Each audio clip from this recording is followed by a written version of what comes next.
ஓடி வந்திடுங்க என்னான்னு பார்த்திடுங்க படிந்து ஜெபித்திருத்தான் கற்று தருவாரே மன்னித்து பகிர்ந்திருத்தான் சொல்லி தருவாரே கீழ்ப்படிந்து ஜெபித்திருத்தான் கற்று தருவாரே மன்னித்து பகிர்ந்திருத்தான் சொல்லி தருவாரே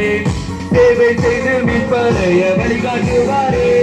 சேவை செய்து மீட்படைய வழிகாட்டுவாரே நிறைவாழ்வு உங்களுக்கு தந்திடுவாரே நிறைவாழ்வு உங்களுக்கு தந்திடுவாரே ஹலோ உங்களை இயேசு சாமி கூப்பிடு